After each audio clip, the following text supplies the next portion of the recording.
birisi tarafından sadece bir basamak olarak görülmenin hissettirdiği rahatsız edici duyguyu hiç yaşadınız mı? Sahte insanları anlamak zor olabilir, özellikle de onların iyi biri olduğuna inanmak istediğimizde. Ancak bizi sadece kendi amaçlarına ulaşmak için bir araç olarak görenlerin yaptığı belirli davranışlar ve sözler vardır. Bu videoda bu tarz kişilerin sizinle ilgilenmediğini ve sadece sizi kullandığını gösteren 5 belirgin davranışı keşfedeceğiz. Hayatınızdaki sahte insanların maskelerini düşürmenin zamanı geldi. Bu videomuzda bu davranışları nasıl tespit edeceğinizi ve kendinizi onlardan nasıl koruyacağınızı öğrenin. Birlikte insan davranışlarının karmaşıklığında gezinmeye, etrafımızdaki davranış ve duygu kalıplarını çözmeye ve daha iyi anlamaya devam edeceğiz. Unutmayın, daha sağlıklı ve saygılı ilişkilerin anahtarı kendinizi ve başkalarını iyi tanımakta ve her şeyden önce kendinize saygı duymakta yatmaktadır. İnsan doğasının çalkantılı sularında gezinmek tecrübe gerektirir. Yolculuğumuzda birçok farklı kişilikte insanlarla karşılaşırız. Bazıları hayatımızı renklendirirken, bazıları ise bize yalnızca zarar verirler. Karşımızdaki insanların bizi sadece kullanmak için hayatında tuttuğunu fark etmek acı verici olabilir. Ancak bu davranışların farkına varmak, öz saygımızı koruma ve sağlıklı sınırlar oluşturma yolunda atılacak ilk adımdır.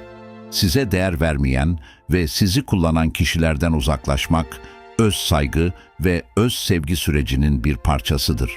Gerçek niyetleri ve kişilikleri ayırt etme yolculuğumuzda şunu aklınızdan sakın çıkarmayın. Karşılıklı ve saygılı ilişkileri hak ediyorsunuz. Birinci işaret, ihtiyacınız olduğunda ulaşılamaz olurlar. Karşımızdaki bir şeye ihtiyaç duyduğunda kolayca ulaşılabilir oluruz. Ancak roller tersine döndüğünde garip bir şekilde yardımına koştuğumuz kişi ulaşılamaz olur. Şu senaryoyu gözünüzün önüne getirin. Herkesin yardımına koşuyorsunuz. Duygusal destek için yaslanacak bir omuz oluyorsunuz. Zamanınızı ve ilginizi hiç düşünmeden feda ediyorsunuz. Ancak kendinizi destek veya yardım isteyen savunmasız bir konumda bulduğunuzda bu kişiden gelen yanıt ise sağır edici bir sessizlik, görmezden gelinen mesajlar, cevapsız çağrılar oluyor. Bu davranış biçimi verme ve alma dengesinin çarpık olduğu bir senaryo yaratır. Çabalarınız ve ilginiz hiçbir geri dönüşü olmayan bir yöne doğru akıyor gibi görünür. Bu davranışlar sadece dikkate alınmadığınızı değil, aynı zamanda ihtiyaçlarınızın ve duygularınızın kasıtlı olarak göz ardı edildiğini gösterir. Bu gerçekliğin farkına varmak ve bununla yüzleşmek büyük bir önem taşır. Kendinize şu soruyu sorun: gerçekten karşılıklı olarak önemsendiğim bir ilişki içinde miyim? Yoksa sadece bir başkasının ihtiyaçlarını karşılamak için bir kaynak mıyım?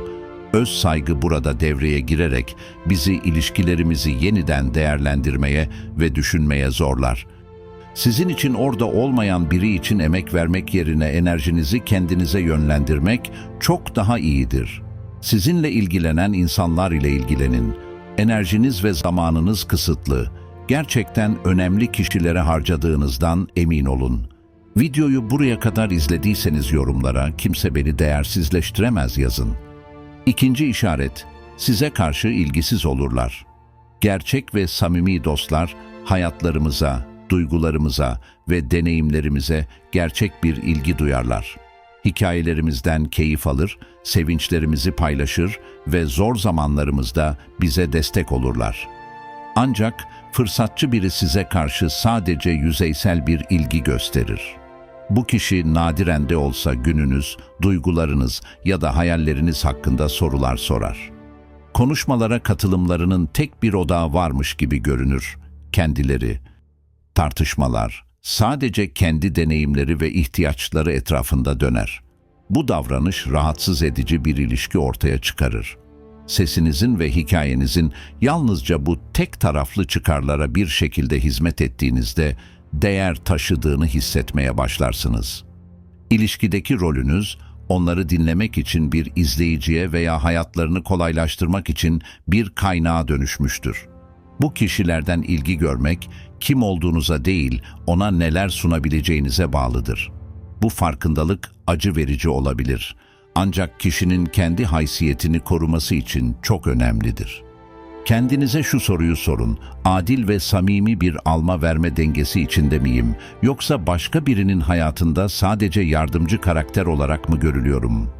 Bir ilişkide ilgi eksikliği, ilişkilerimizi yeniden değerlendirmemiz ve duygularımıza değer verilen ve saygı duyulan ortamlar aramamız gerektiğine işaret eder. Yanlarında değerli hissettiğiniz, konuştukları kadar sizi de dinleyen kişilerin farkında olun.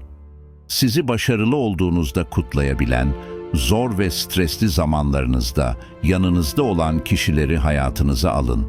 En önemlisi, siz de kendinizi o insan olduğundan emin olun. Üçüncü işaret, size ve isteklerinize saygı göstermezler.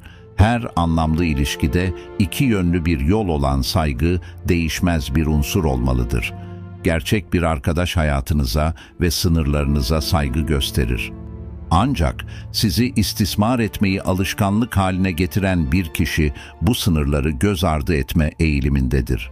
Kendinizi sık sık planlarınızın son dakikada iptal edildiği, karşınızdaki kişinin sürekli geç kaldığı ya da daha kötüsü hiç gelmediği durumlarla karşı karşıya kalırken hayal edin.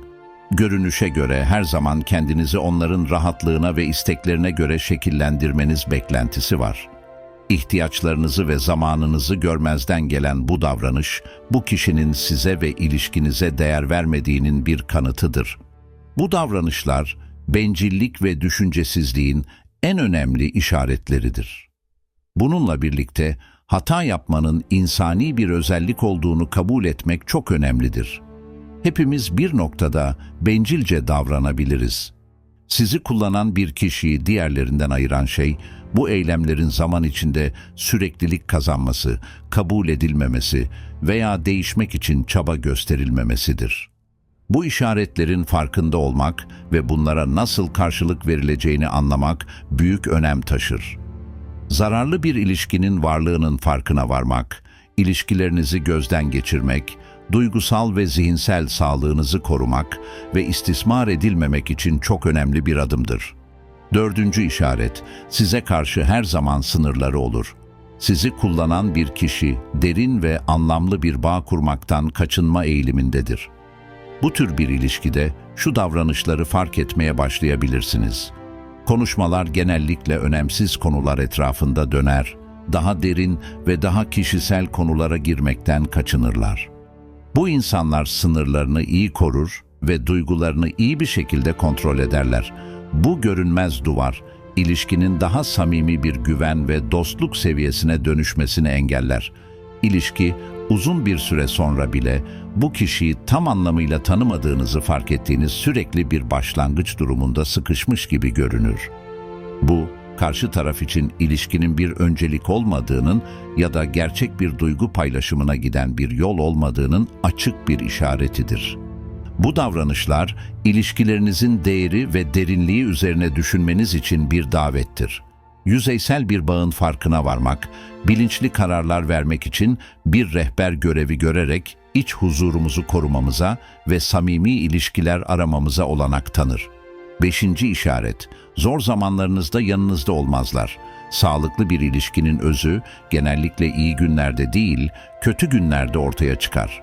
Hastalık, zorluk ya da yoğun stres dönemlerinde bir ilişkinin gerçek yüzünü görürsünüz. Bu zorlu zamanlarda arkadaşınız ya da eşiniz olarak gördüğünüz birinden destek ve anlayış beklediğinizi hayal edin. Ancak destek yerine bir boşlukla karşılaşıyorsunuz. Bu kişi yüzeysel bir teselli veriyor ya da genel sözler söyleyerek sizi geçiştiriyor. Samimi bir şekilde yanınızda desteğini hissetmiyorsunuz. İhtiyaç anında duygusal ve fiziksel desteğin belirgin şekilde az olduğu ya da hiç olmadığı bu davranış biçimi endişe verici bir işarettir. İlişkinin büyük ölçüde tek taraflı olduğunu, bir kişinin duygusal olarak fedakarlık yaparken diğerinin karşılık verme zamanlarında kaçtığını ortaya koyar. Zor zamanlarda yokluk, ilişkinin gerçek yüzünü gösteren bir aynadır. Mesele sadece fiziksel olarak orada bulunmamak değildir. Empati eksikliği, duygusal olarak ulaşılamama ve ilgisizlik çok şey anlatır. Bu destek eksikliği sadece ilişkinin duygusal tarafını yıpratmakla kalmaz, aynı zamanda içsel değeri ve ilişkinin samimiyeti hakkında da soru işaretleri yaratır. Bu gerçekle yüzleşmek bizi ilişkiyi yeniden değerlendirmeye ve destek ve varlığın karşılıklı olduğu daha adil ilişkiler kurmanın önemini düşünmeye iter. Yanımızda olması gereken birinin yokluğu, ilişkide bizi yalnız ve değersiz hissettirir.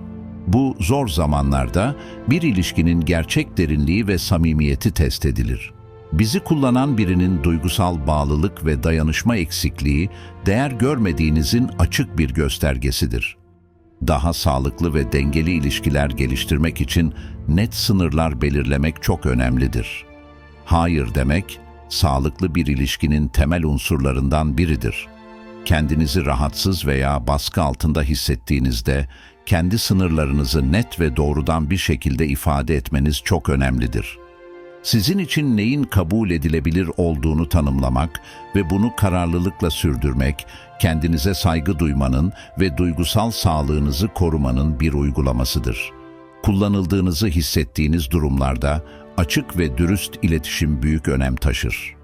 Konuyu sakin, açık ve doğrudan ele almak, duygularınızı suçlamadan ifade etmek yanlış anlamaları açıklığa kavuşturabilir ve hatta diğer kişiye davranışlarını gözden geçirme ve değiştirme şansı verebilir. Dengesiz bir ilişki içinde olmanın duygusal karmaşıklığıyla başa çıkmak için destek aramak da bir diğer önemli adımdır. Güvenilir arkadaşlarla, aile üyeleriyle veya bir profesyonelle konuşmak, çok ihtiyaç duyulan bir dış bakış açısının yanı sıra destek ve rehberlik sağlayabilir. Unutmayın, her birey ilişkilerinde saygı ve değeri hak eder. İsteklerinizin dikkate alınmadığı durumları tespit etmek ve bunlarla yüzleşmek, ruhsal sağlığınızı güçlendirmek için çok önemlidir. Zorluklarla nasıl başa çıkacağımızı öğrenmek, karşılıklı saygı, empati ve etkili iletişim üzerine kurulu daha sağlıklı ilişkiler kurma ve sürdürme konusunda bizi güçlendirir. Dengesiz ilişkilerin işaretlerini tanıyarak, kendinizi korumak ve daha sağlıklı ve daha tatmin edici ilişkiler geliştirmek için çok önemli bir adım atmış olursunuz. Değerinizin başkalarının size nasıl davrandığıyla tanımlanmadığını hatırlamak önemlidir. Değeriniz içseldir ve saygı veya düşüncenin eksik olduğu durumlarda nasıl durduğunuzla yeniden teyit edilir. Sınırlarınızı duygusal manipülasyonlarla ihlal etmek isteyen kişilerden kendimizi uzaklaştırmak, kendimize saygı duymanın en iyi yoludur. Unutmayın, karşılıklı ve saygılı ilişkileri hak ediyorsunuz.